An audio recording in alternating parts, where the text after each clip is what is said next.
Thank you. Okay. Well, uh, let's continue in our discussion. Again, we've been looking at specific passages that reveal much detail for us about end times events. And I think, again, I just want to remind us when we started these discussions a few months ago that, when we look at eschatology, end times, some people are very passionate about their eschatology, and sometimes they're more passionate about their eschatology than they are the gospel. So we, of course, we want to understand rightly the truth of God's word. We want to teach accurately what God has said. And when it comes to the end times, there are many, there are several viewpoints and perspectives, different opinions on some passages. And I think it's important just to keep in our minds that, yes, there is one right answer. God doesn't have multiple options. There's going to be one path, one plan that he's going to carry out. He's revealed that plan in Scripture, and it's our job through being dependent on his Spirit and diligent in our study and humble to try to understand and identify what his plan is. But we also need to remember, there are dedicated, godly men who have come to different points of view, but there is some things that we all hold in common, at least all believers hold in common, and that is that we all agree Jesus will return. And we all agree that he is the coming one, that he has come once, died on a cross to pay for sin, to defeat sin, death, and Satan, and that he will return and finish the job. And I think, every major eschatology viewpoint agrees on that. And that's the big event. Okay. So we want to keep that in focus. While we may disagree on what happens before his return or even what happens right after his return, some, I'm in this category. I believe there will be a millennial kingdom where Jesus will reign on earth in fulfillment, literal fulfillment of prophecies given. There are others who feel that there's no literal kingdom, physical kingdom, but that it's a spiritual kingdom that Christ reigns, and that when he returns, he will usher in the eternal state. And so, but we both agree he will return, and we both agree there will be an eternal state. Some may say a literal kingdom, others may say no, but we still agree that there's a judgment, heaven, that Christ will be on the throne.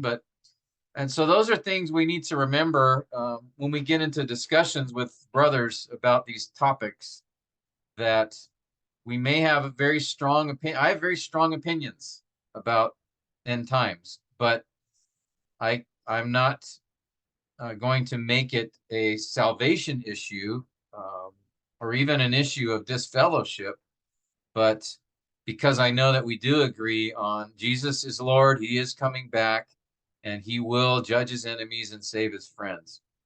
And on that, we're on the same page. But as I said, there is some difference in understanding of what events will transpire, before and after that second coming. And so I just want us to keep that in mind as we look at these passages. I've taken a pretty strong stand on the literal interpretation of these passages, and I still will not change in that perspective. But I do have many covenantal amillennial brothers who disagree on these points, but we still have good relationships with each other. And so I just want to encourage you guys in the same way.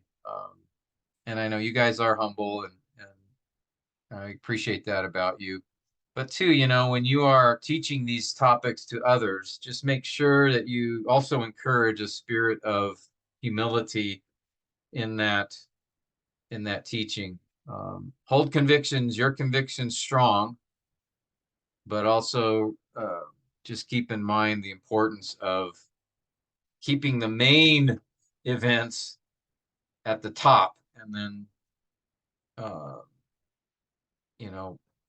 remembering that approach this. So with that, I want us to dive into the next passage that I have identified as I think helpful and important, and with some detail regarding the end times events, and that we'll get to in a minute, just to remind ourselves where we've come from. We looked at Daniel 9 in detail a few sessions ago, and just identify this is Daniel's 77s, where he gives a specific timeline of the future with particular focus on the two comings of the Messiah. I really could title this Daniel's 77s. There was an old Christian, a Christian rock and roll band called the 77s. So I don't know if they got that from this passage or not, but anyway. The Daniel 9 presents a very powerful, detailed perspective on particular events, the time period from the rebuilding of the wall in Jerusalem to the coming of the Messiah, and then jumping ahead to the 70th seven, which described a 7-year period of time involving an abomination of desolation, or an abomination that makes desolate by a particular individual. And then in Daniel 11 and 12, Daniel describes events in detail from the end of the Babylonian exile all the way into the Maccabean revolt, which is where Hanukkah came from, the celebration of Hanukkah. And that covers really the good portion of the 69 sevens. Not the entirety, but it goes right up until around 167 or 165 BC, somewhere in there, which is only less than 100 years from the end of the 69th seven. And then it jumps to the end in Daniel chapter 12. It jumps to the 70th seven at the end of the 70th seven and the tribulation period. That's Daniel 11 and 12. And then last week, we dove into Zechariah 14, which describes in particular detail the events surrounding the second coming of Christ. And there it doesn't mention the Messiah. It just says Yahweh will come, and he will defend Jerusalem, and his feet will stand on the Mount of Olives, and then he will establish his kingdom and reign from Jerusalem, where the nations will come to worship him. And so there we don't really see the Messiah mentioned explicitly. However, much of the book of Zechariah, the theme is focused on the Messiah, the 8 visions that he has, and even the particular prophecies in the last 6 chapters give particular attention to the Messiah. So chapter 14, even though it says Yahweh, I think it would not be a stretch to make the connection between Yahweh being the Messiah in that case. And of course, that is confirmed when we look at Acts chapter 1, where Jesus will return to the Mount of Olives, and then in Revelation 19, which is very strong parallels to Zechariah 14.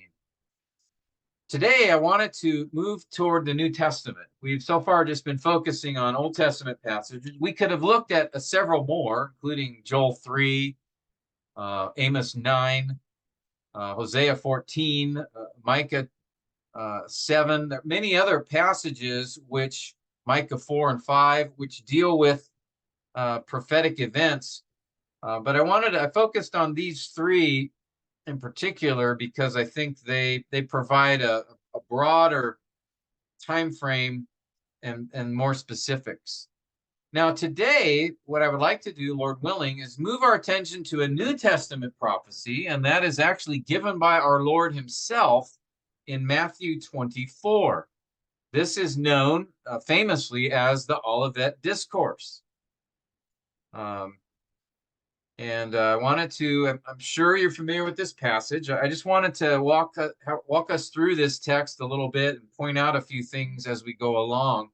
And I think you will find it helpful in regards to understanding end times events and even how Jesus addressed this particular topic. But before we dive in, just want to see if anyone has any questions or comments or anything before we take a look together at Matthew 24. Anybody have anything?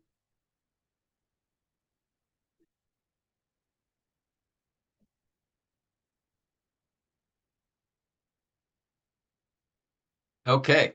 Well, I guess that just means you're just excited. You want to jump right into Matthew. So let's do it. All right.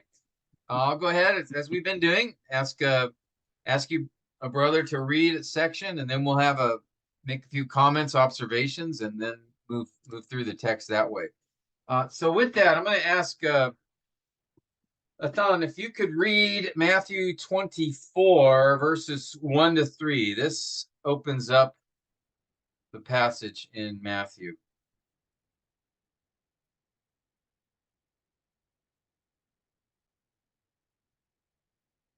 And Athan, you'll need to unmute yourself. Sorry. Matthew 24, verses 1 to 3. Jesus came out from the temple and was going away when his disciples came up to point out the temple buildings to him. And he said to them, "Do you not see all these things? Truly I say to you, not one stone here will be left upon another, which will not be torn down." As he was sitting on the Mount of Olives, the disciples came to him privately, saying, "Tell us, when will these things happen? And what will be the sign of your coming and of the end of age?" All right. Thank you. Let me pull up. It's helpful to kind of understand what's happened before this, of course, right? This is Jesus is speaking in the temple, and in chapter 23, he was preaching to the crowds of the disciples, and the scribes and Pharisees are there. And then Jesus basically attacks them and condemns them, rebukes them, right? This is where he gives the famous woes upon the Pharisees. Um, and after doing that, and he gives woe after woe, confronting their hypocrisy, their self-righteousness, their pride, their sin. And then he makes a declaration over Jerusalem, his lament, as it says. And then notice the first verse 1 of chapter 24, he's coming out of the temple. Okay. And from what we read here, we're given a little bit of the background of what's going to happen here. What do we see here taking place in the first couple of verses of Matthew 24? First three verses here? What is the setting? What is the situation here? Athan, you read these verses. Maybe you could be the first to answer. What do we see happening here? Um, so they just came out from the temple, and are uh, they were in awe of the wonder of the temple, seeing it something that the Jews are proud about.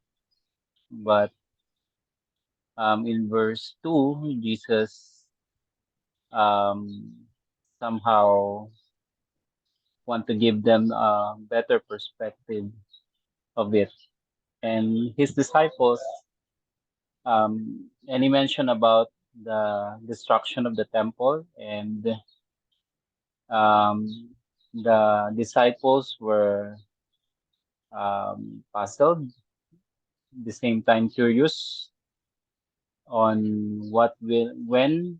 The first question is will the, when will these things happen? The next question is what will be the sign of the coming, and what will also be the sign of the end of the age? Okay, good. Yeah, that's exactly, what's being described here by Matthew, isn't it? After rebuking the Pharisees coming out of the temple, Jesus is walking, and his disciples came up and they were pointing out the temple buildings to him, as it says in verse 1. And in in Mark and Luke, the corresponding passages, it actually the disciples make a comment of how beautiful the buildings are, I think. If we go to Mark 13 or to Luke here, I think in Luke chapter 21, verse 7. Oops. The disciples, where is that? Yeah, verse 5. Some were talking about the temple, that it was adorned with beautiful stones and votive gifts, that it had some beauty. Or Mark 13, verse 4, when they asked the question, notice verse 1, it says, what wonderful stones and wonderful buildings that's describing there. And so we see here in Matthew doesn't go into that, just bring up those statements, but it does indicate the disciples came up to point out the temple buildings to them. And then Jesus makes this statement. And what's the nature of the statement? We've seen this before, right? That the temple is going to be destroyed again, right? Well, yes, this seems to be a particular event that's happened a few times. Solomon's temple got wiped out, and this was Zerubbabel's temple, which was remodeled by Herod. And Jesus says, this thing's going to be destroyed. And then where does it say they end up in verse 3? Where do they? So they're walking along out of the temple. Jesus makes this comment about the destruction of the temple. And then where do we find them in verse 3?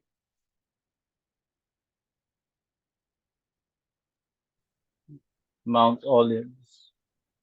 Yes, notice he was sitting at the Mount of Olives. Again, that's not very far from the Temple Mount.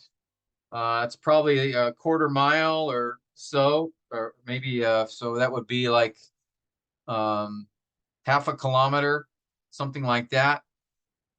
So they go up to the Mount of Olives. Interestingly enough, that's why it's called the Olivet Discourse. But also it's interesting, he's having this discussion on the Mount of Olives, which we just saw in Zechariah 14 was the location where what was going to happen in the Mount of Olives? Yahweh's feet. You remember Zechariah 14, verse 4? Yahweh's feet will rest on the Mount of Olives. So here they are sitting at the Mount of Olives, and they're going to have this discussion about events that were spoken of in Zechariah 14, or at least in that time period. And then as Athan noted, there were 3 questions asked by the disciples, right? Notice, by the way, who is involved in this conversation? Is Jesus speaking to the crowds here? Disciples privately. Yes. Notice it says the disciples, Jesus, as he was sitting, so it seems like he makes a statement to them, right? They're pointing out the temple. Hey, Jesus, look at the temple.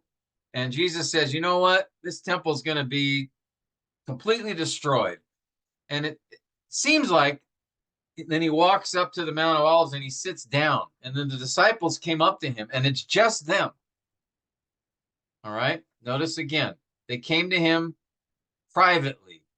The ESV says also they came to him privately. The New King James says they came to him privately. So that the idea of that is that it's just them in this discussion. And the disciples, and Peter, Andrew, James, and John were the ones identified as asking him this question in Mark 13. It indicates those were the ones specifically who asked the question. But notice they asked 3 questions. All right? And this is very important to see this. Tell us, Jesus, when will these things happen? What will be the sign of your coming? And what will be the sign of the end of the age? All right, you guys see that? 3 distinct questions here. Now, there is connection between them, but it's not one question. I think some people, when they approach this text, they sort of take it as just one question, that it's all about the second coming. But we have to be careful that we don't make that assumption. Because here clearly the disciples ask 3 questions. Okay? They ask, when will these things happen? What is that referring to? What are these things in the context? Anybody? Destruction of the temple, Pastor Tim. Yes, the destruction of the temple, right? Let's just read it in context.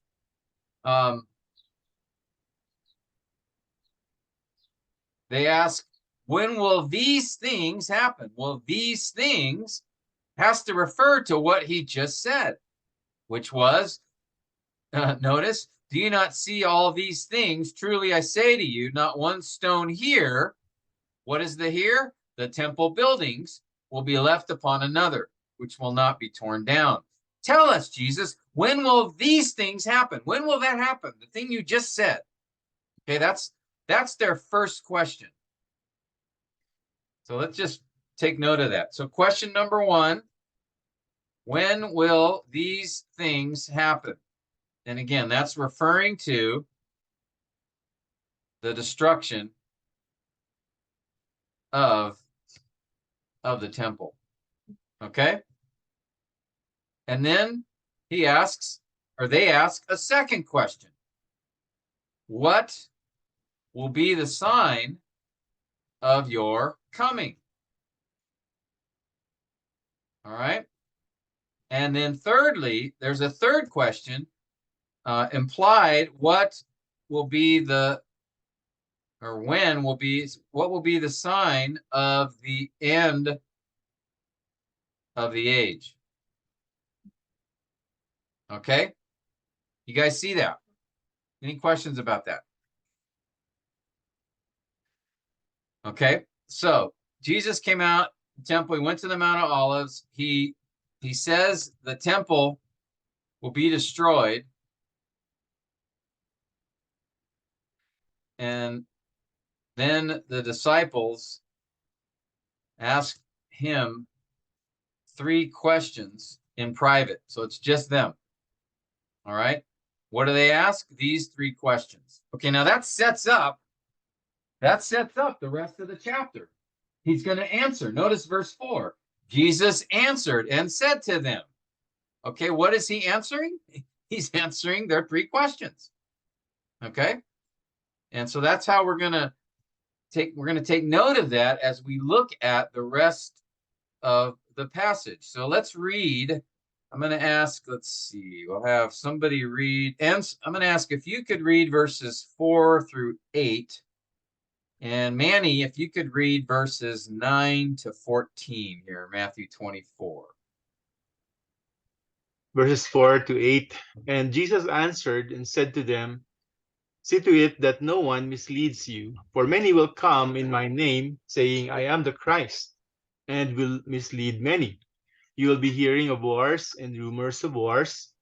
See that you are not frightened, for those things must take place, but that is not yet the end. For nation will rise against nation, and kingdom against kingdom, and in various places there will be famines and earthquakes.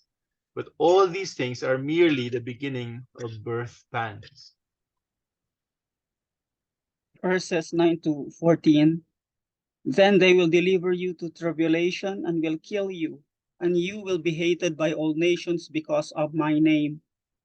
At that time, many will fall away and will betray one another and hate one another. Many false prophets will arise and will mislead many. Because lawlessness is increased, most people's love will grow cold. But the one who endures to the end, he will be saved.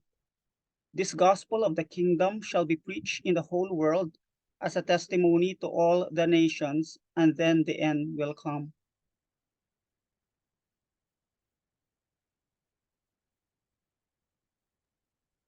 Thank you. Now, again, because of some of the statements here, many presume this must be talking about second coming. And there are certainly many statements here which may seem to indicate that, but I want you to notice something. Again, we got to look at this in context first. And I want you to notice when he says, notice the pronouns here, okay? See to it that no one deceives you. For many will come in my name saying, I am the Christ, and will deceive many. And you are going to hear of wars, rumors of wars. See that you are not alarmed. Nation will rise against nation, etc. Then they will deliver you to tribulation and will kill you, and you will be hated because of my name. Many false prophets, etc. One who endures to the end will be saved. And then, so notice that you here. So who in the context would we expect that you to refer to?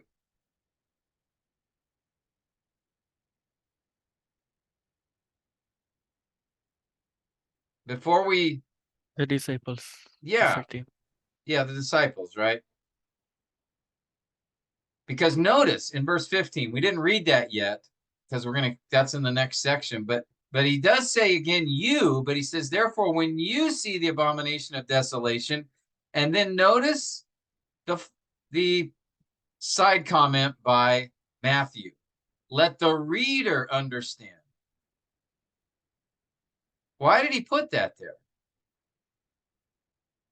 What is Matthew indicating? He didn't say, let the reader understand up here in verse 4. He waited until verse 15.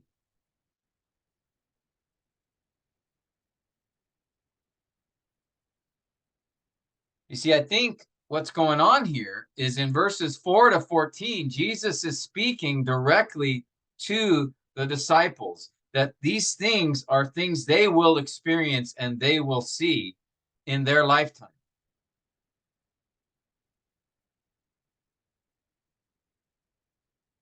Because notice, again, if he's answering their three questions, part of his answer is going to address when the temple will be destroyed.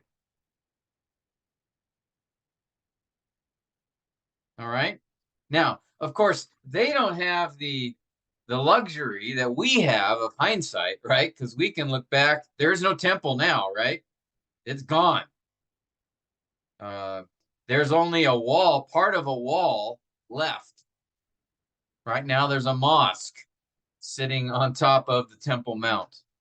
All right. So, of course, that didn't happen. And when Jesus spoke these words, the temple was still there.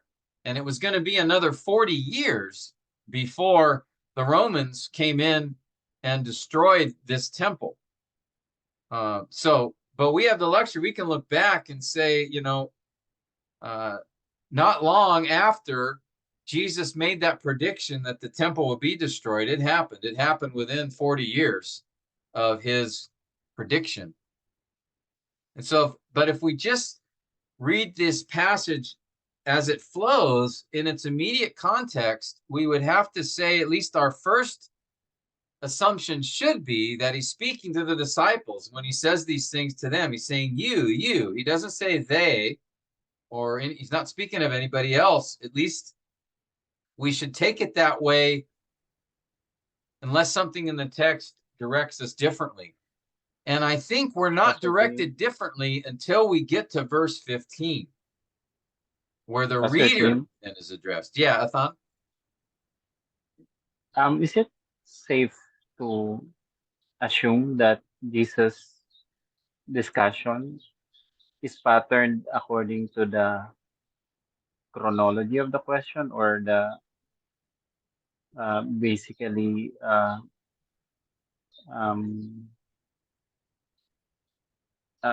is there a pattern here that how Jesus answered the question? That's a great question. I think there is, and I think by the time when we get to the end of the text here, I want to come back and answer that question. I think he is answering it in order, and I want to show you why I think that as we go through. There are others who look at this passage and they interpret it differently. They say the whole thing's about the second coming and the end of the age. But I don't think that's the case. I think at some point in his response, he's answering their question about the temple's destruction. Okay, now what would make sense is that would be the first question he answers, but it doesn't have to be. But I think as we look at the whole passage, his whole response, I think there is an indication of that he answers that in order of their questions. All right, but let's not just assume that, but that I believe is, in looking at the whole text, I think that's exactly what's going on here. So that's a great question, and it's an important one that we want to make sure we address here. Because what we want to do is, remember, when we study prophetic passages, we want to keep in mind two things that we discussed this a while back in regards to interpretive principles, the hermeneutics. When you approach a prophetic text, a text speaking of the future, you first need to understand the context. What's the prophecy being given? What's the setting being of the prophecy when it's given? All right, you just don't get prophecies random. You know, like, it wasn't here. Jesus didn't just all of a sudden decide, okay, I'm going to tell the disciples about some future events. No, he's responding to something. Okay, there's a context. So we need to understand that. And here the context is he's alone with his disciples. He just mentioned the destruction of the temple, and then they ask him those three questions. The second hermeneutic we need to remember is to then interpret and understand the prophecy in light of the context. All right, that we can't ignore the background setting when we're trying to interpret what is said. We have to look at what is said in light of that context. That Jesus is not talking directly to us today in the 21st century. He's talking to his disciples back in the first century. Okay, so we have to remember that. And then the third thing to keep in mind is look for time markers when prophecy is discussed. We talked about this a while back when we looked at Micah 4 and 5, and how we could see in that passage Micah shifting in time, and he gave markers, time markers. Now we have those, I believe, here in Matthew. All right, because notice there's a time marker at the end of verse 14. Then the end will come. Okay, there's going to be a shift here, and we're going to see that in verse 15 when we get to it. There's a time shift, I believe, is what's happening here. So the way I take verses 4 through 14 is primarily focused on experiences by the disciples. Okay, because in 70 AD, there's going to be tribulation, right? Verse 9, they will deliver you to tribulation. Did the disciples experience tribulation? Oh, yes, they did. They will kill you. That happened. You will be hated by all nations. That happened too. I was in Pakistan one of my trips last year, and I got a chance to visit where Thomas came to that land. At least that's the history, the extra biblical history, that Thomas came to that region.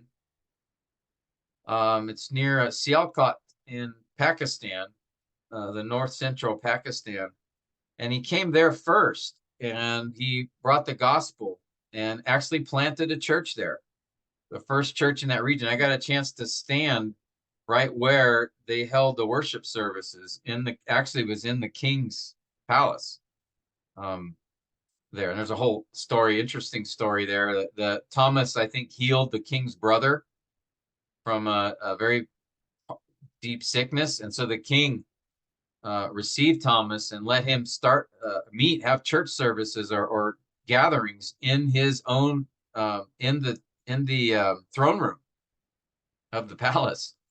And so after 2 or 3 years, Thomas got run out of that. There were others who rose up and persecuted him, and he ran out, or he got run out of town. And then he went down to the southern part of the area, which is now southern Pakistan, in Karachi. He was there for a time, and then after that, he went into the east in the side, which is now India. And that's where, of course, he was speared to death later. But he was persecuted. And of course, you know, the other disciples were as well. John was persecuted. He wasn't put to death by the Romans, but he was on the island of Patmos. He was exiled. So Jesus says here, right, you will be persecuted, killed, hated. Many will fall away, betray one another. He wasn't speaking to them. The many will be just others. There were false prophets, right, that came up in the early church age, the first century. And so many of these events that are being discussed, wars and rumors of wars, the nation of Israel itself went through 2 to 3 years of attacks by the Romans, ending in the complete destruction of the temple and of Jerusalem. So rather than say, oh, wars and rumors of wars, tribulation, false prophets, oh, this is the end times. Well, it could be, but don't just jump to that just because you see familiar phrases. Understand what's being said in the context. And what I think makes more sense, if I'm just reading it in the flow of context, is Jesus is talking to his disciples and he's answering their first question. And he's warning them, look, this time period when the temple's destroyed is not going to be a good time for you guys. It's going to be difficult. You're going to suffer. You're going to be hated. You're going to be attacked. There's going to be violence and war around it. And again, Israel, Jerusalem in particular, suffered much damage and destruction and violence at the hands of the Romans. And as well, the Romans were pretty heavy-handed in their empire. And they were continuing to expand throughout the first century into the second. If you look at the history of the emperors, I don't know if you watch Gladiator, you know, those events, you know, when they take place. I mean, so this wars and rumors of wars, I mean, yes, there's going to be that kind of thing going on in the end times, but don't just assume that's what he's talking about here. I think he's speaking directly to them. And then, again, there's a time marker at the end of verse 14. Then the end will come. What end? Well, let's go back to the disciples' question. They asked, when will your coming and the end of the age? So I think first Jesus is answering their first question in verses 4 to 14. I think he's describing events here surrounding basically the period of time leading up to and including the destruction of the temple. Because then he says, then the end will come. And then we get to verse 15. Let's Mark 13 and Luke 21, I just have here. He gives a little bit more detail to them. They will deliver you to the courts. You will stand before governors. When they arrest you, don't be worried about what to say. The Spirit will give you utterance. So I think in Mark 13 and in Luke 21, there's more details given there, which I think make it even more clear that he's talking to the disciples and what they're going to experience in the years to come. All right. But again, those are in the other passages. We're focusing on Matthew, but you can look at those texts and see that I think that just supports as well the view that verses 4 to 14 are primarily focusing attention on addressing the first question and really the events that are going to take place at that time. And then we have the time marker in verse 14, then the end will come. And there's a shift now from, I think, the events surrounding the first century AD and their time, and he now moves to the end time. And we've seen this pattern already. We saw it in Daniel 9, and we saw it in Daniel 11, where in Daniel 9, he describes the 69 sevens, and then there's this jump to the 70th seven. And he did it again in Daniel 11. He's talking about the time period up before the first coming during the 69 sevens. And then in chapter 12, he jumps to the 70th seven, the last half of the 70th seven. I think Jesus is doing the same thing here. I think he's talking about events in the first century. Again, he's speaking to the disciples, you. And then he says, and then the end will come. I think he's making a jump here. And this is why I think that. Let's read verses 15 and following, 15 to 28. So there's a larger section here. Let's see. Renee, I'm going to ask if you could read verses 15 to 21, and Jason, if you could read verses 22 through 28. Matthew 15 here. Matthew chapter 14, 24, 15 to 21. Therefore, when you see the abomination of desolation, which was spoken of through Daniel the prophet, standing in the holy place, let the reader understand. Then those who are in Judea must flee to the mountains. Whoever is on the housetop must go down to get the things out that are in the house. Whoever is in the field must not turn back to get his cloak.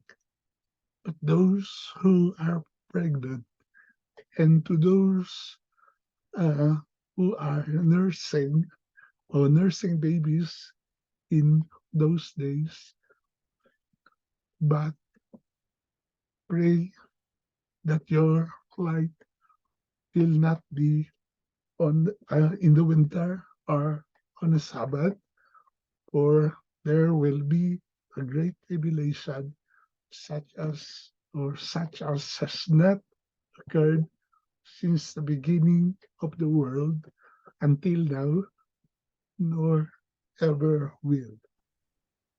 Okay, Verse 20. Sorry, Jason. Let's stop here for a minute, Okay. and then we'll keep going. There's a couple things I wanted to point out here. Okay, now notice. Therefore, when you see the abomination of desolation, verse 15, which was spoken of through Daniel, standing in the holy place, what's that referring to? What's Jesus speaking of here?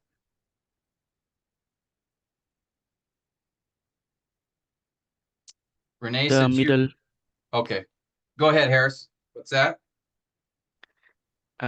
is that the middle of the tribulation period, Pastor Tim? Yes, because notice he's very specific. The abomination of desolation, which was spoken of through Daniel the prophet, standing in the holy place. All right?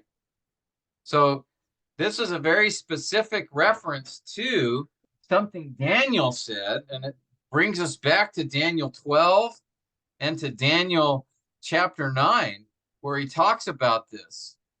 And then notice this. So we still say, therefore, when you see the abomination of desolation, well, he's talking to the disciples, he must be referring to them. But then notice Matthew wants to make this clear. And Mark does this, and Luke does this. They put in this comment, let the reader understand. What does that tell us? This is a very important narrator, probably the narrator. I don't think Jesus said this. He wasn't talking to people reading something. Okay, this is something Matthew put in here. What is he telling us? Who is Matthew speaking to? The Jews, Pastor. Okay, think even more broadly. Matthew's addressing his audience, right? The reader. All right, remember, keep in mind, Matthew's writing a book here, right? And in his book, his gospel, he is now speaking of that day when Jesus delivered the Olivet Discourse, right? And he's talking to the disciples, but again, Matthew is writing this down probably 20 years later, at least 20 years later, perhaps 25 years later.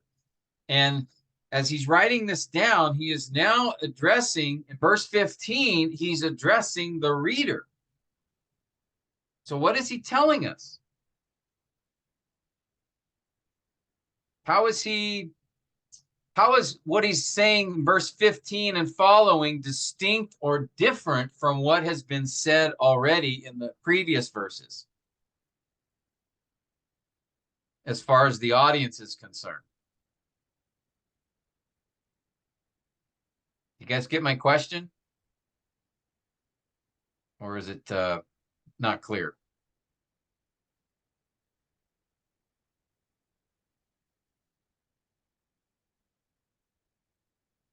Silence.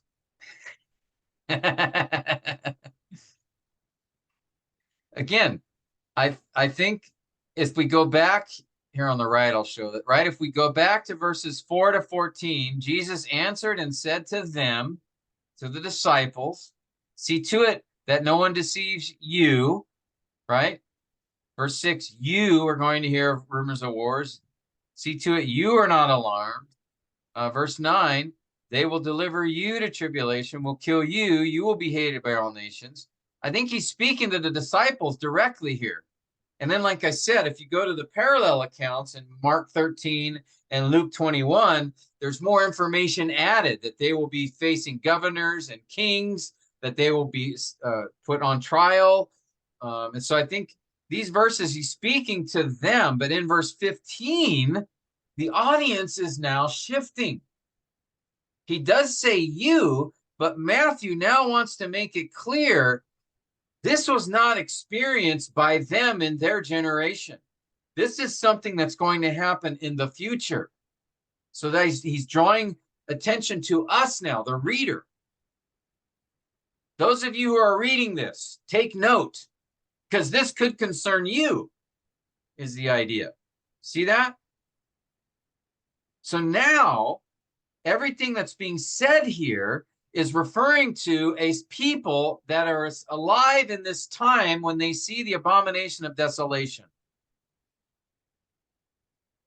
Because notice, those who are in Judea, flee to the mountains. Whoever's on the housetop, don't go down and get your things. You got to run. Whoever's in the field, run. Those who are pregnant, those who are nursing, this is not going to be a good time. Run. Hope that it's not in winter. Run, run, run, right? Why? Well, we're going to read about that in verse 21. He mentions it briefly. There will be a great tribulation. That's going to happen. All right? He's talking about a different event now, not the same events as 4 to 14. He is shifted in time and shifted in his audience.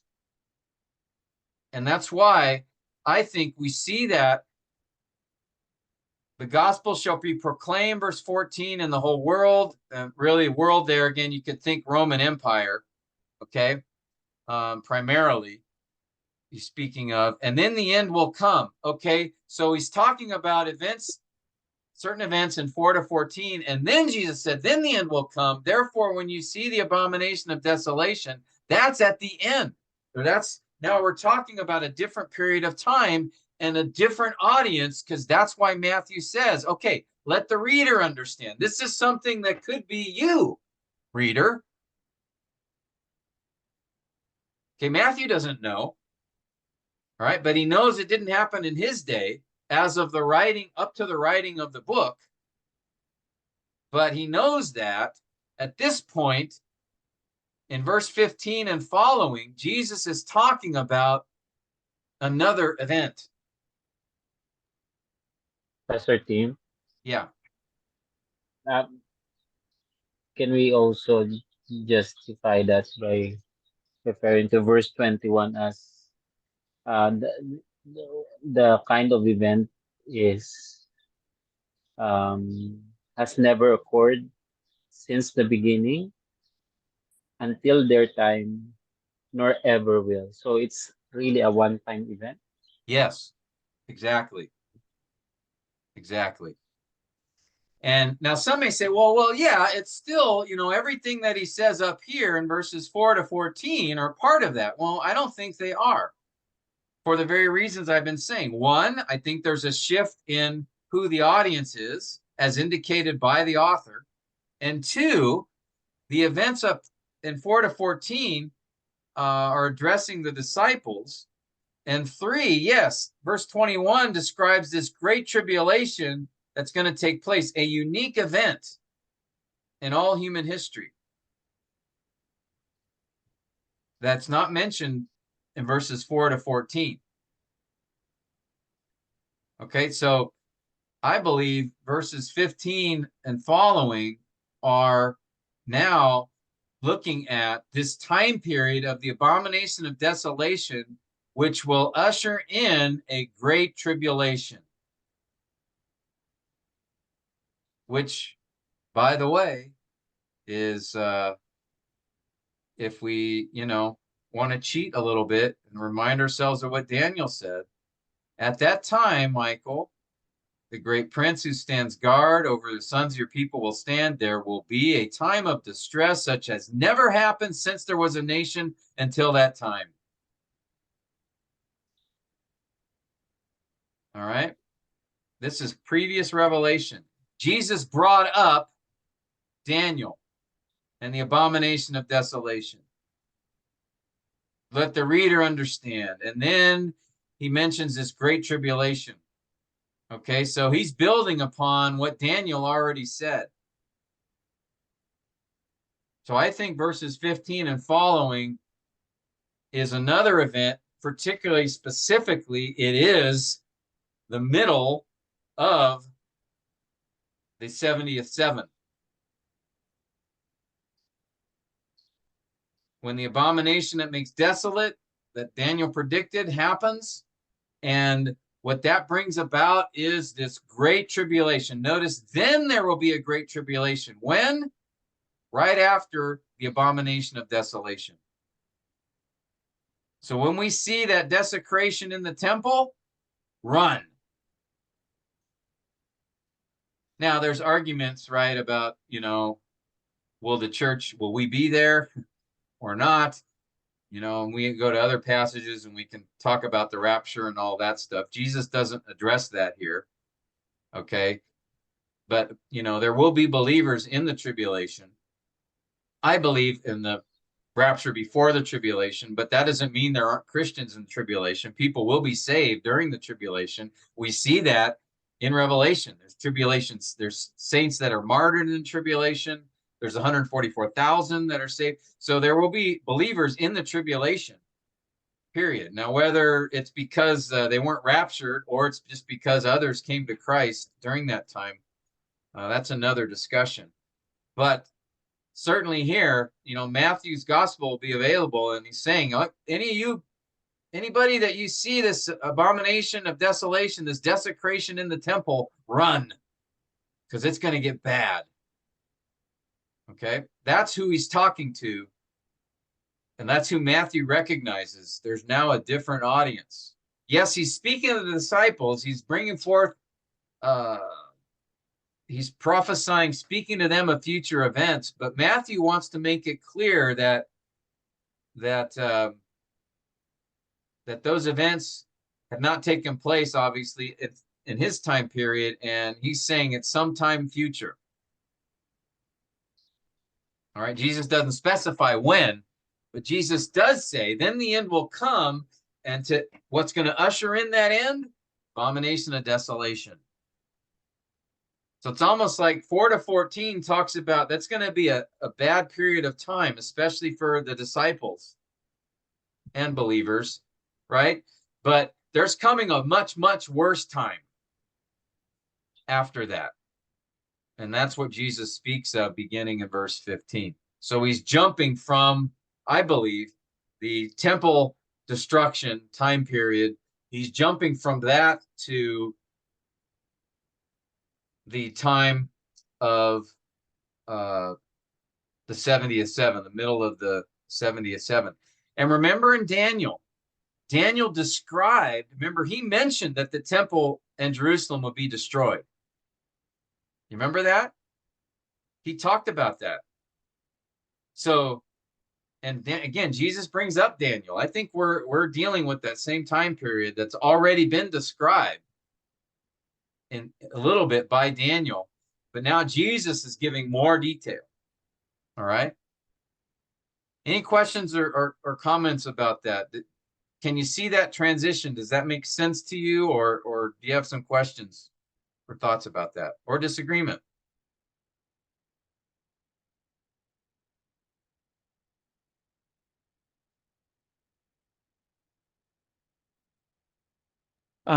Pastor Tim, there are those who think that this happened during the 70 AD, but it is like a preview, or it's like a rehearsal of what will happen in the tribulation period, just like the abomination of desolation. It has already happened during Antiochus something, Yeah, and but it will happen. It's like a preview of what will happen in the tribulation, or some other people call it like false peaks. That yeah, yeah. I'm sorry. Go ahead. I didn't mean to cut you off. Yeah, because like for example, when they say let those who are in Jerusalem flee to the mountains, when Jerusalem was sacked, although in our timetable, in the interpretation you gave a while ago, it says that you said that it will happen in the tribulation, you run, but they say, like just like Josephus, he said that people are fleeing Jerusalem, just like swimmers deserting a sinking ship.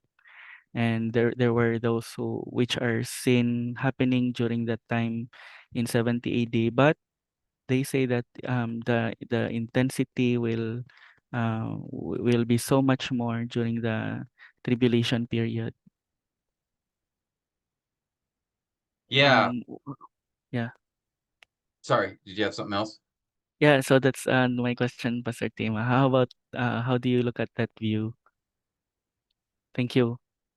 Yeah, those are what are termed at least one term is preterist view, which is that these events have already happened. They're speaking of the destruction of the temple. So they would see this whole passage in reference, or most of this passage in reference to the disciples' first question. Mm-mm. When will these things be? The destruction of the temple. So they view it as that these all are referencing that event. So I guess I would have a threefold response to that. Well, maybe let me throw that out to you guys first. I mean, how would you guys respond to that question? We haven't gone through the whole passage yet, but at least up to this point, you guys have any thoughts or how you would respond to the preterist view of this passage, that most of these events are really describing what has already taken place when Mm. the temple was destroyed? Um, but my question, Pastor Tim, was I don't know if that's the view of the preterist, because the preterist view that it already happened. But just like when I looked at MacArthur, his commentary on the Olivet Discourse, it's like that this already happened. This happened, but uh, in partial, but there are this the final and full and final fulfillment will happen in the tribulation, just like that. I don't know if I got it right. Yeah, I don't remember that as his exact position. I have to reread that, but I think there are a couple of things to keep in mind here with this. One is, remember, the disciples had three questions. When will these things happen? When will be the sign of your coming and the end of the age? So those are three distinct questions. The first dealing with the temple destruction, the second dealing with his coming, and the third, the end of the age. All right. Now the last two are very close in time to one another. The first one is distant. So there's three questions being addressed here in this. And then notice, as I said, there's clearly a distinction between verses 4 to 14 and verses 15 and follows because of two things. One, Matthew's comment, let the reader understand. So there's a shift in the audience. And two, then there will be a great tribulation such as not occurred since the beginning of the world until now, nor ever will. That's a pretty distinct statement of this is what I'm talking about now, Jesus says, is the end, where there's going to be a great tribulation that has never been seen and never will be seen. Okay? 70 AD was not that time. All right, this is a time in the future. So this is a pretty clear statement. Jesus is referring to something that's going to be unique in history. Now, we've had some pretty bad situation. 70 AD was really bad for Israel, the Jerusalem in particular. World War I was horrific. World War II was horrific. There have been floods and earthquakes that have killed tens of thousands, some floods, hundreds of thousands of people over time. We had, of course, the bubonic plague in the 14th century that killed a quarter of the people of Europe. I mean, so there have been some pretty terrible events in human history. But Jesus says there's going to be none like this one. We had the flood, by the way, that wiped out the entire planet. But that was one event, a worldwide flood. These are going to be a series of events where God's pouring out his wrath on the earth. There's going to be much suffering. It's like, so I think verse 21 identifies this section, beginning in verse 15, as a very specific, unique time in human history, unlike any other that has ever been seen. Okay, so 70 AD does not fit that description. All right, and again, I don't think it's like that he's saying, events before that are a picture. No, he's saying when you see this event, the abomination of desolation, run. Why? Because then, verse 21, there will be a great tribulation. So this abomination of desolation is going to usher in a great tribulation. These are all talking about the same period of time, the same point in time. And again, another trigger is Daniel. Okay, so if we go back to Daniel 9, he will make a firm covenant with the many for 1 7, but in the middle of the 7, he will make a sacrifice and grain offering cease. On the wing of abomination will come one who makes desolate, even until a complete destruction. So there's a description here of this abomination that's going to make desolate, or the abomination of desolation. And then we get to chapter 12, when Daniel refers to this in Daniel 12, verse 11. From the time the regular sacrifice is abolished and the abomination of desolation, there will be 1,290 days. So that's 3.5 years. And again, in the context of this is, as Daniel said in verse 1, there will be a time of distress such as never occurred since there was a nation. All right, so I think Jesus is being very specific here about that event. So it's very hard to say it's taken place yet. And it's in connection to the end. All right, it's in connection to the last days because of the abomination of desolation that's described here. And that ushering in this great tribulation. And secondly, we're going to see later that in verse, immediately after the tribulation, these events will occur, verse 21, then the Son of Man will appear. All right. So this is a very clear sequence of events being described here. Abomination of desolation, bringing in the great tribulation. At the end of the great tribulation, then the Son of Man will come.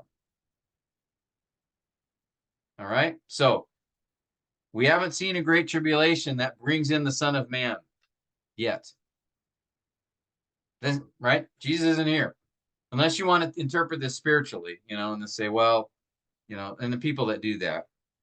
But the preterists take this literally, but they have it as occurring back in 70 AD. The full preterist does. The partial preterist does allow for sort of a that there'll be an echo. These events took place in 70 AD that will be echoed later on. But again, I don't think we really, to me, there's any room for a different perspective other than this is during the end times, starting from the middle of the 70th seven, the abomination of desolations, through the rest of the tribulation period, ushering in the second coming. I know we've jumped ahead here a little bit in Matthew, but that's just to try to answer your question, Harris. Does that answer it, or? Yeah, thank you very much, Pastor Tim. Uh, the the phrase that such as has never occurred clearly rules out the preterist view, and then the verse that and then Christ will come, that Jesus Christ will return. So it has not happened in 70 AD. That's clearly a distinct event, one-time event in history. Yeah, Thank you, Pastor Tim. you'd have to really kind of pull in, I think, a spiritual or interpretation of this in order to deal with that. But if you take the literal approach, which again I think is appropriate here, he's answering specific question. I think he's answering it directly and literally. So let's go ahead and we'll come back to this a little bit. Let's keep going in the passage. I think it'll help answer that question more fully. I've already sort of jumped ahead, but I want to do this. Jason, go ahead. If you could read verses 22 to 27 for us. Verse 22. Unless those days had been cut short, no life would have been saved, but for the sake of the elect, those days will be cut short. Then if anyone says to you, behold, here is the Christ, or there he is, do not believe him. For false Christ and false prophets will arise and will show great signs and wonders, so as to mislead, if possible, even the elect. Behold, I have told you in advance. So if they say to you, behold, he is in the wilderness, do not go out, or behold, he is in the inner rooms, do not believe them. For just as the lightning comes from the east and flashes even to the west, so will the coming the Son of Man be. Wherever the corpse is, there the vultures will gather. All right. So notice here, he's now introducing the coming of the Son of Man. Okay. So he's warning them. First, he describes this great tribulation, and he says it's so bad, right, that no life would have been saved, right? I mean, it's just going to be bad. And of course, Revelation describes in detail all of that. And then notice he spends time again, just as he did here in verses 4 to 14, right? He said, many will come in my name saying, I am the Messiah, will mislead many. So even in that first century AD, there's going to be deceivers who are trying to, trick others saying, I'm the Messiah. But here, notice, he brings it up again, Jesus does. And this is in the time period of the Great Tribulation, right?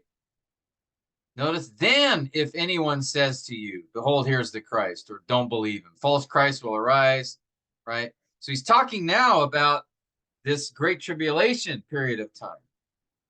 And then he mentions, don't believe any of them, because just as lightning comes, so will the coming of the Son of Man be. So he's saying, This is not going to be, when I return, I'm not going to be hanging around telling people I'm the Messiah. He says, I'm coming back in a flash. Then I'll appear and everyone's going to know. All right. So here he's addressing the disciples' second question. What was their second question? Let's remind ourselves. Way back up here. When is your coming? What will be the sign of your coming? And if you notice, if we go back up here, what will be the sign of your coming? And then coming is not mentioned again until verse 27. All right. So I believe, going back to Athan's question, which we lost him. Where'd he go? Was raptured, Pastor. He was raptured. Wow. We're in trouble.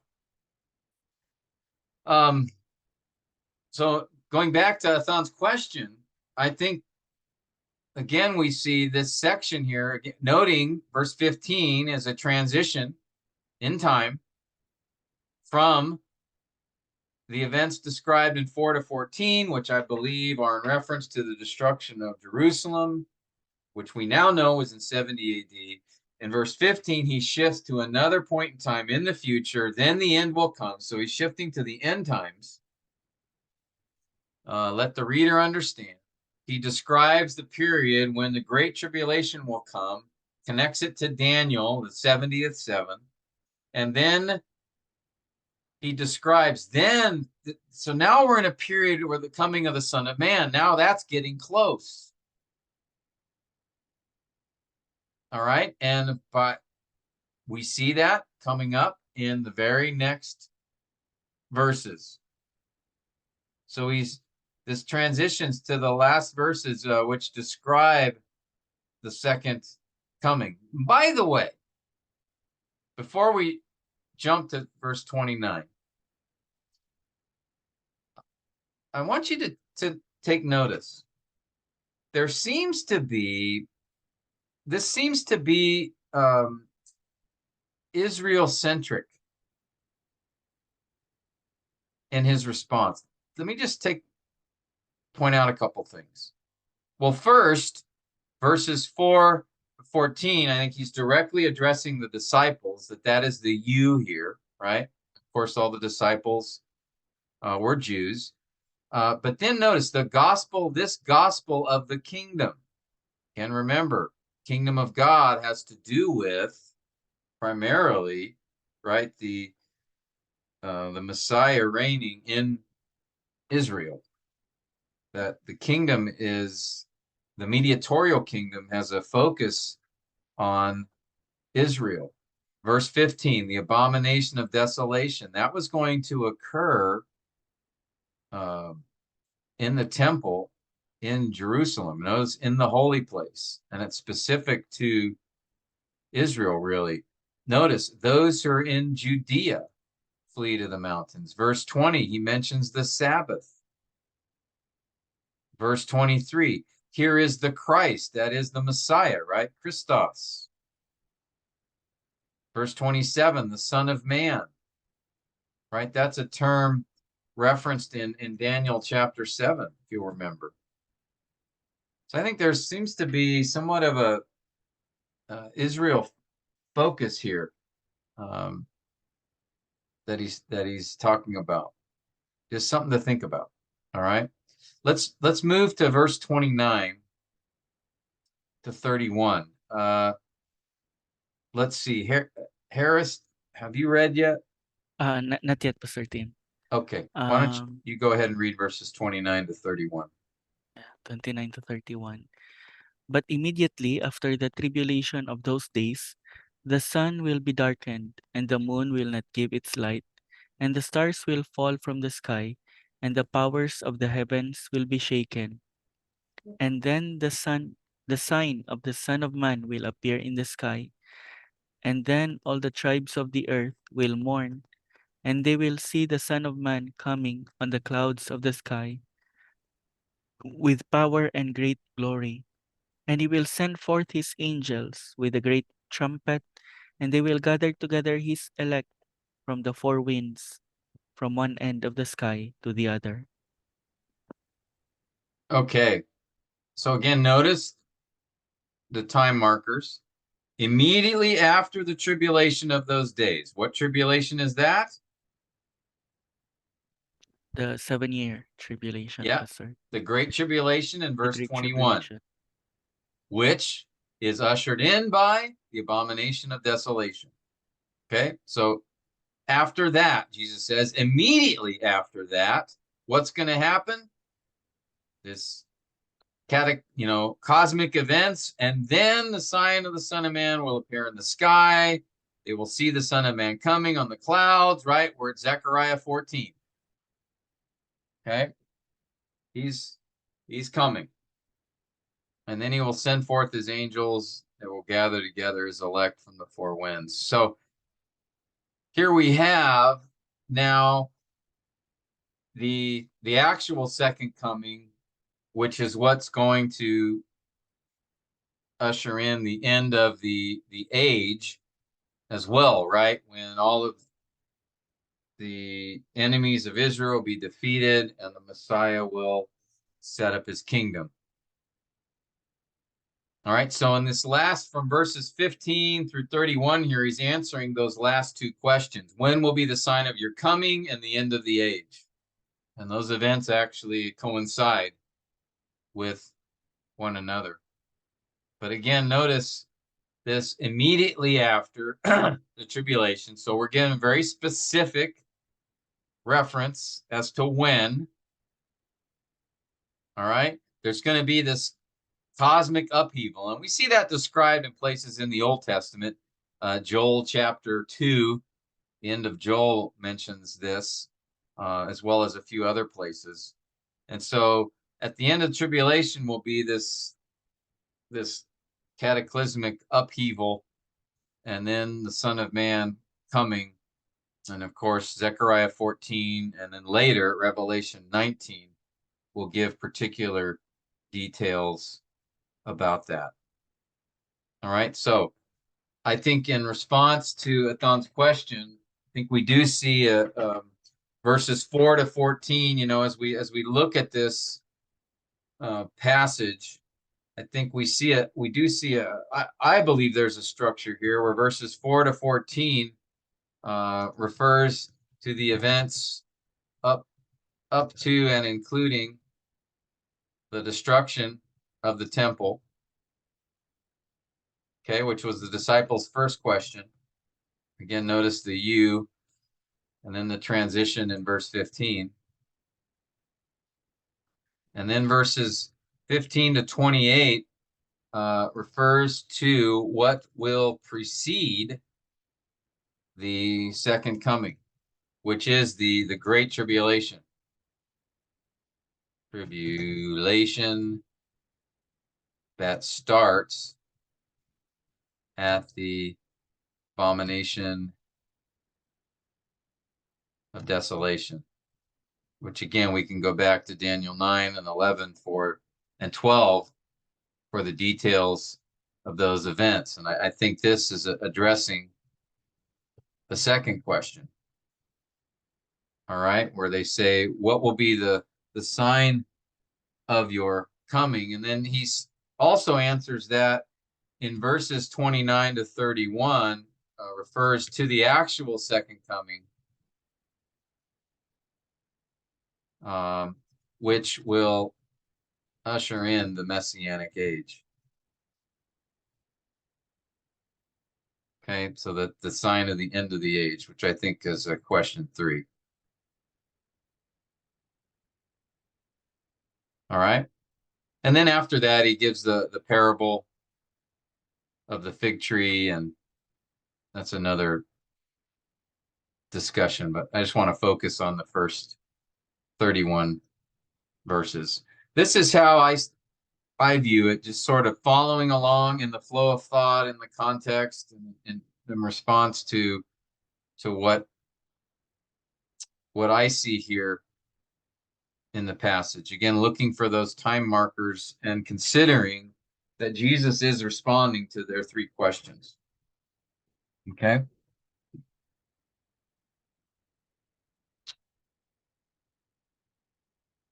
Questions on this? Comments? Cries of confusion?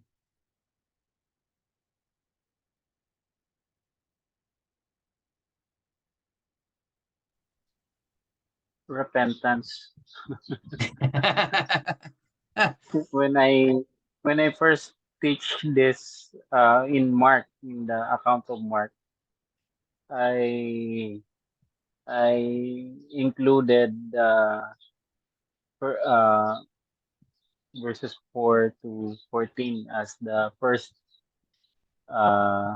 stage of it is the tribulation, and 15 onwards is the great tribulation. So I miss that. I miss that. But your keys to interpreting prophecies are very helpful, Pastor Tim. To keep in mind the situation, the events leading to the prophecy, and at the same time, the situation of the audience. Those are, and at the same time, the event, the markers, event markers. Those are helpful elements and important considerations in understanding prophecies, which I can keep in mind. Thank you so much, Pastor Tim. Yeah, and I see that, when you read those first verses in 4 to 14, I mean, it sounds a lot like end times. So I think that's, commonly, I think even Pastor MacArthur, if I remember right, might take that view. But the main issue I have with that is if the disciples had only asked, what will be the sign of your coming and the end of the age? Then, yeah, I think that would be appropriate. But they ask first, when will these things happen? So either Jesus ignored that part of their question or he answered it. And I think he answered it because, again, you notice that focus in verses 4 to 14. You. You're going to experience these certain things. And then that verse 15, that shift, to let the reader understand. And then referring to Daniel, Daniel's prophecy. So I just think those, to me, more likely indicate Jesus was answering all of their questions. And the first question is answered in 4 to 14. And then the next two questions are answered in verses 15 to 31. Can we also say, Pastor Tim, that the focus of the first question is the temple? Yeah. Because when will these things happen? Yeah, exactly. Exactly. So like I said, I think it has to refer to the temple destruction. And again, Jesus, if he ignored their question, that's what you have to say. If you're going to say that everything Jesus told them was about the end times and the second coming, then you have to say he ignored their first question. But I don't think he did, based on that pronoun you. And then in verse 14, and he said, then comes the end. In verse 14. So he's, I think, shifting in time there, going to their two questions, because those events are different, right? When will the temple be destroyed? That's going to be, that was 2,000 years ago. And then the second coming, so there's a big gap of time between those two questions. Now, the disciples don't know that. They don't recognize that, but I think Matthew did, as he's writing this gospel, right? He recognized there's a distinction here. So even Matthew, I think, had a prophetic realization or revelation as he's writing the book, that at verse 15, Matthew realizes, okay, these events are yet future, what I'm going to talk about starting in verse 15. And so that's why he pulls in the reader at that point. And then, so I think, to me, the most natural reading in the context, understanding the flow of Matthew and the flow of his thought, would be to see this as Jesus answering those three questions in order, as well. Other comments, questions?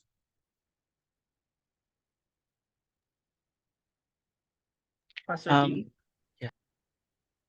Go ahead, Manny. Pastor Tim, we began this session by acknowledging that we have good brothers and sisters from who see these things differently. Could we say, Pastor Tim, that in end times there are many complications in the discussions, but it's important that we listen to each other, the best positions of each other.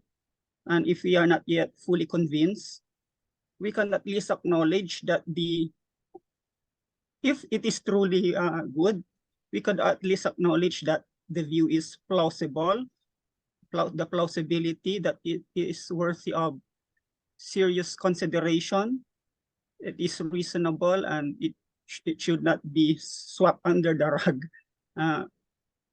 When I listen to these views, when someone speaks, he seems one seems reasonable. He puts forth his best arguments. And again, I heard another position from you, Pastor Tim, and even if I will not say that I am fully convinced, I acknowledge that it is reasonable, it is plausible, it is very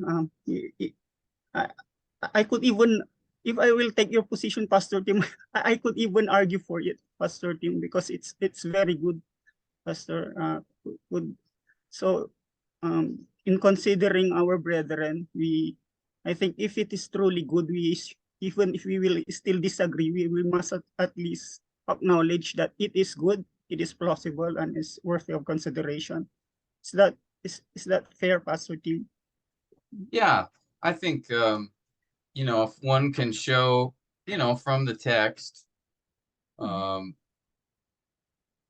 certainly, yeah. I know there are many questions, just even what I shared with you.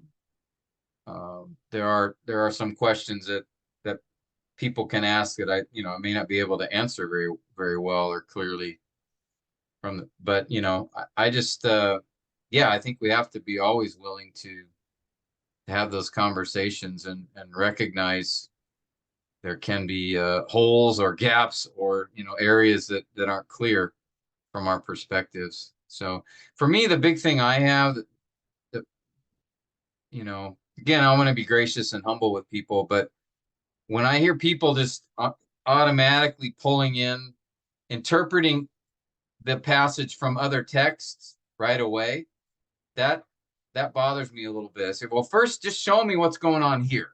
Okay, try to explain it from here. And what you find is often happens in eschatology discussions is there's a pretty quick jump to other places to explain, interpret a given text. And I just try to be careful of that if I can. Or in our case, looking back, some events have taken place already, and it's sort of easy to just give the present day, interpretation, as opposed to, okay, let's remember that when this was first spoken, first written, the people in that day didn't know what we know today. So they wouldn't have the same ability to interpret things that we do now. So we have to understand that original author, preacher, prophet, and the original audience. And I think that's where we have to come from first. I just have a concern when things are imported, either from future back in, or just running to other passages, which may or may not be speaking of the same events. So I think when we do have the dialogue, we always need to be humble and gracious. That's for sure. And at the same time, though, we need to, I think, how we approach interpreting a passage is usually where the disagreements come, right? Because there's a different interpretive approach to the text. So for me, just I try to, I want to stay in the context of the passage as best I can first, and then make those connections that seem to be in the passage. But yeah, I think there's a tendency to be very dogmatic and authoritative on these matters, and not being willing to listen to others who have studied the passage and have insights. And I think even if there's a very different interpretation, we can still learn. Either can strengthen our view, or we can learn, say, you know what, that's a good question. I need to be able to answer that from my viewpoint. So, that can be very helpful. But yeah, it's the humility, right? I think that's the thing that I think you're reminding us of, Manny. It's just you can have conviction, but be humble, be gracious. Now, when it comes to the gospel, I mean, it's different. It's like, no, this is the right answer. This is how it is. We're not gonna, have another option to, but when we come to matters outside of things related specifically to the gospel, we can be a little more, gracious and interactive about it. Pastor Tim, one more thing. Yeah. One more thing, Pastor Tim. I went to YouTube Music and I would like to confirm the existence of the band 77s there. Oh, I'll listen to it later. Are they there? Yes, Pastor Tim. Yeah, they were kind of when the punk rock movement came out, they were sort of one of the Christian versions of it. So they got, different color hair, and some of their songs are pretty strange, but I remembered that group. Maybe we can also listen to their view of their eschatology. I don't know if they have any songs about Daniel 9 or not. We'll have to go check it out. Pastor Tim. Yeah, Renee. Okay. About Matthew chapter 24, verse 14. We have a course before in the church. It's called Kairos. Their interpretation of Matthew 24:14 is that the coming of Christ is conditioned by the preaching or proclamation of the gospel. So they're challenging us, the people who will be the last, who will preach the gospel, either pastor or missionaries, then the end will come. And it's clear in, I think, Revelation 14, that this preaching of the gospel for the whole world will be done by the angels. Yes. And not the missionary or pastor who will preach the gospel. I asked them why. So their position is post-tribulation. Yeah. But the church are still on the earth. So we explained it to them, but they still hold on this position, on their position concerning that. Yeah, I think it's safer to just go with Acts 1:8, right? Be my witnesses, Jerusalem, Judea, and Samaria, to the ends of the earth. Or Matthew 28, right? Make disciples of all the nations. That our motivation just needs to be Jesus commissioned us to bring the gospel to everyone, so let's do it. Rather than saying, okay, it's up to us it's up to us to set up everything so Jesus will come back. No, Jesus is going to come back when he plans to. We just need to be his witnesses until then, to everywhere, to everyone. So I lean more heavily on Matthew 28 and Acts 1. And then you're exactly right. I have the same opinion. Revelation 14 is when the gospel will be preached. Everyone will hear it then, because he's going to be in mid-heaven, which just means it's, he's in the sky and he's going to pronounce it and all the earth's going to hear it. Which, by the way, shows God's mercy, doesn't it?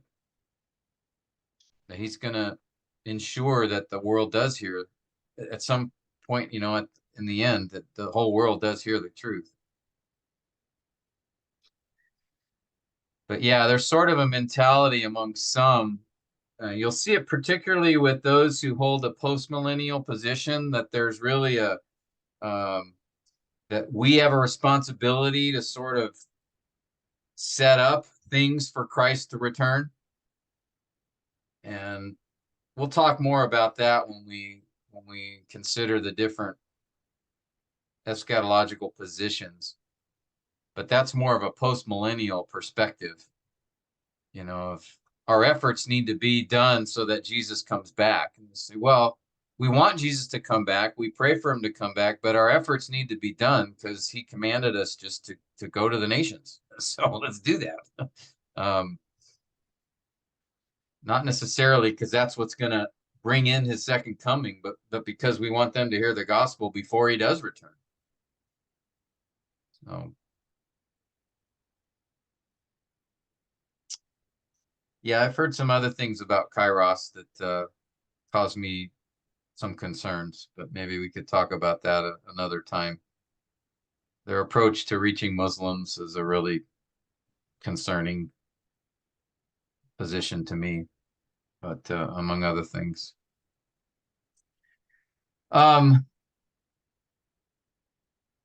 Okay, well, there's a couple other questions from the passage. Maybe we can pick that up next time we get together. Ones that often come up when looking at this text, and I'll just mention them to you, and then next time maybe we can talk about them. Verse 31 of Matthew 24, it says he will gather his elect from the four winds. So there's a question, well, who are the elect here?